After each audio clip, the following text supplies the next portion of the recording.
siamo davvero sicuri di quello che mangiamo? Lo sapete che con il codice doganale sui cibi, un pomodoro coltivato in Cina può diventare un concentrato italiano? Vi sembra giusto? In pratica io compro un concentrato italiano in un normale supermercato e il pomodoro è coltivato in Cina. Ma è assurdo! Cosa c'è di italiano? Fermiamo il falso cibo italiano. Basta truffe. Qui si gioca con la salute delle persone. Coldiretti e campagna amica Nuoro Ogliastra vi invitano alla raccolta firme per abolire il codice doganale sui cibi. Firma la petizione in tutte le sedi Coldiretti e i mercati di campagna amica. Per mangiare genuino, per stare meglio. Elegante dallo stile moderno. Dalle 6 del mattino la tua colazione è dolce o salata e anche senza glutine. Caffè Noir, in centro a Tortolì. Momento aperitivo. I fantastici cocktail sono accompagnati da originali stuzzicherie create apposta per te. E la sera il freddo d'inverno non è più un problema. L'elegante Dior riscaldato farà la tua serata intrigante con le migliori selezioni di gin, rum, vodka, tequila e whisky provenienti da tutto il mondo. Caffè Noir Cocktail Bar, il tuo momento. Via Monsignor Virgilio 10 a Tortolì. Allora, per prima cosa facciamo questo shampoo purificante. Ora andremo a rilassare il capello con una bella maschera rivitalizzante. E per finire, messa in piega, inondiamo di profumo.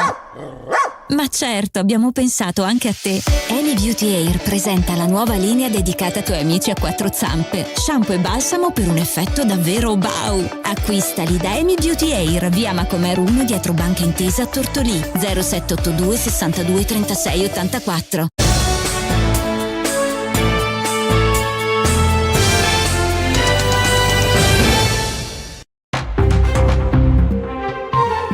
Ancora buongiorno a tutti e a tutte da Federica Melis, bentrovati al secondo appuntamento della mattina con il notiziario di Stella Di Cecchiale, News dell'Ogliastra. Oggi partiamo con una notizia che vede ancora una volta l'Ogliastra sempre più isolata, perché da lunedì 13 gennaio partiranno i lavori di ammodernamento sulla galleria Aregini, sulla statale 125 nel territorio del comune di Muravera. Questi lavori andranno avanti sicuramente almeno per 3 mesi, comporterà che il traffico verrà deviato dentro il paese di Muravera.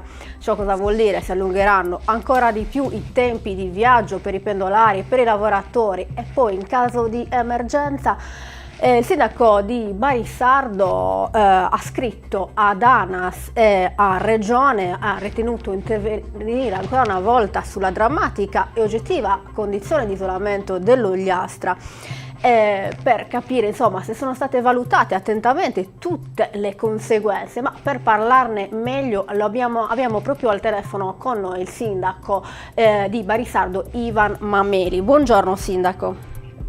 Buongiorno a tutti, buongiorno ai radioascoltatori. Sindaco, buongiorno, grazie. Lei è intervenuto ancora una volta, e in questo caso riguardo a questi lavori che stanno per partire sulla statale 125, sulla galleria, appunto perché è preoccupato per la situazione. Io ho scritto una nota il giorno stesso in cui ANAS ha pubblicato la notizia che prima si aspettava, questi lavori erano nell'aria, era stato coinvolto il comune di Muravera, ma gli ufficiali ancora non era stato notificato niente. Il giorno stesso in cui è uscita la notizia sul sito ANAS ho ritenuto doveroso scrivere alla Presidente della Regione Alessandra Todde, nonché all'ANAS, perché riteniamo che questa è una decisione che ci è stata, piombata sulla testa senza avere la possibilità né di partecipare a questa decisione, a parer nostro molto irresponsabile, e senza poter in qualche modo proporre soluzioni alternative. E quindi quello che ho chiesto è che venga rivista una decisione che va inevitabilmente a crearci dei danni diretti, soprattutto in situazioni emergenziali.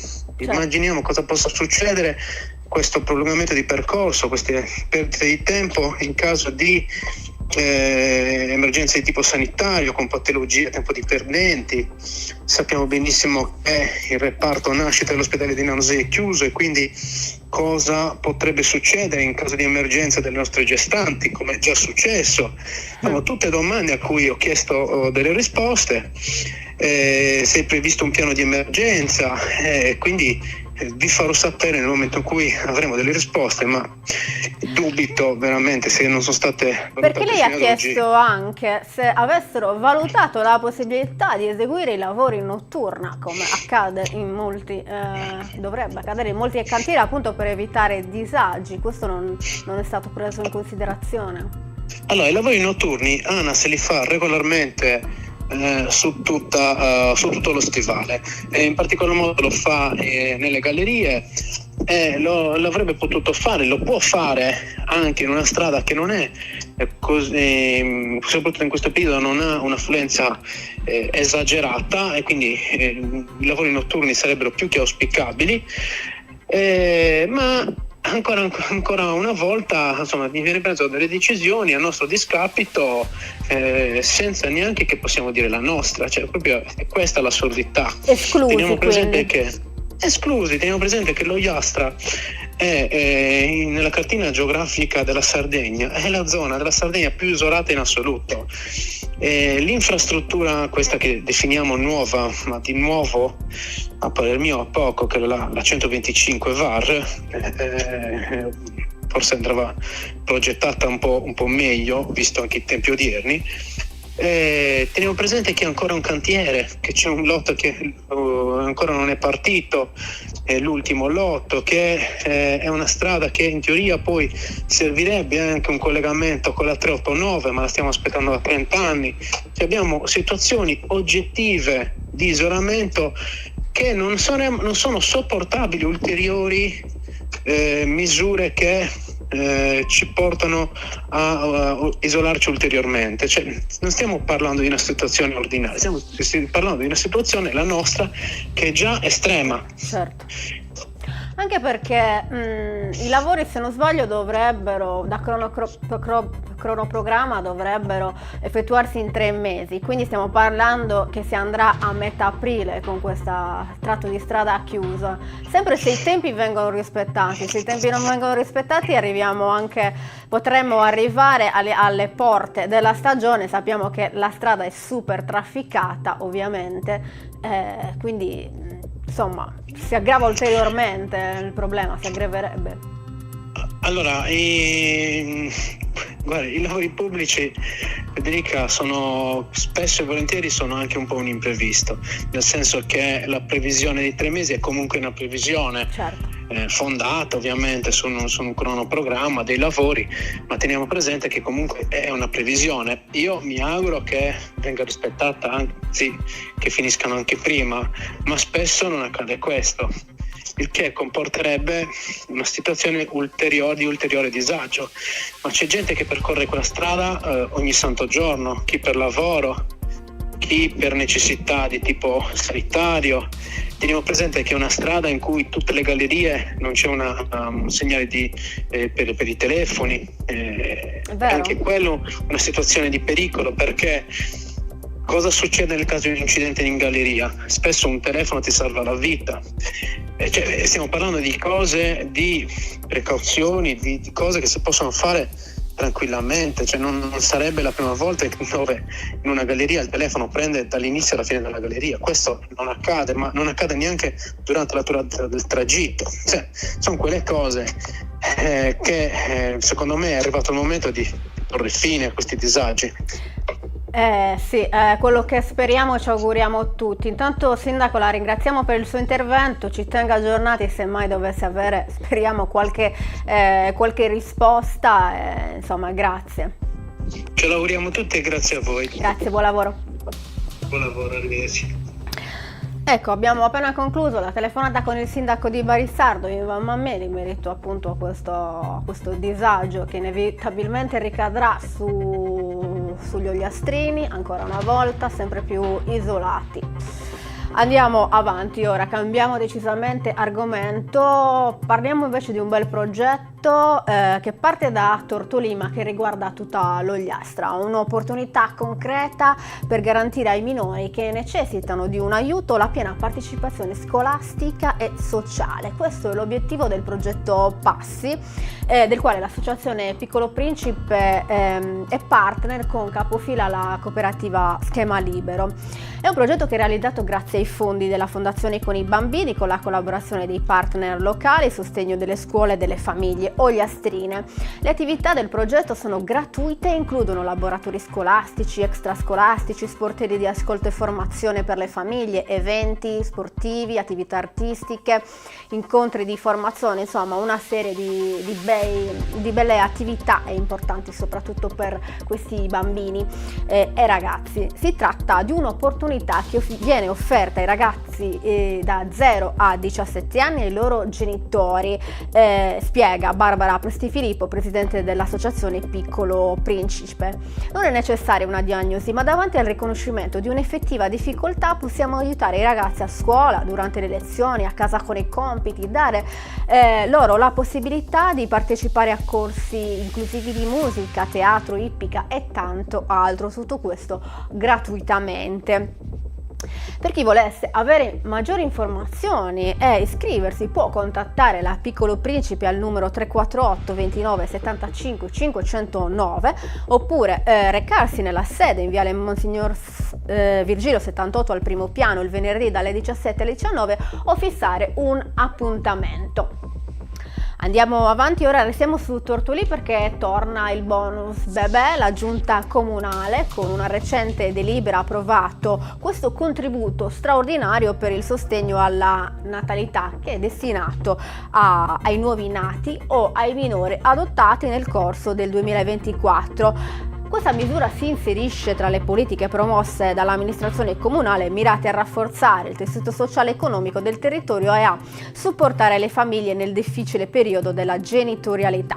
Il contributo sarà erogato una tantum e ammonta a 1.000 euro per ogni nuovo nato o minore adottato dal 1 gennaio al 31 dicembre 2024. Devono essere residenti nel comune di Tortolì.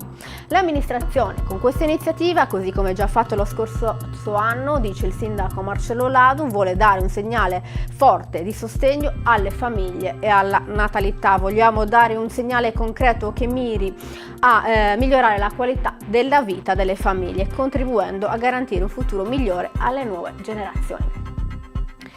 Andiamo avanti, ora parliamo di sport, di un bel evento che si è tenuto nei giorni scorsi a Tortolì al maneggio Su Marchesu Ramon, un successo, la gara sociale di salto ostacoli a cavallo, che ha visto la partecipazione anche del circolo equestre Monte Idolo di Arzana, una ventina tra cavalieri e amazzoni di diversa età ed esperienza hanno partecipato alla competizione. È stata una bella opportunità per mettersi alla prova insieme ai loro amati cavalli, diverse le categorie di salto ostacoli dai 30 ai 40 cm, pensati per i giovani nuovi talenti, sino agli 80 cm riservati invece agli atleti più esperti.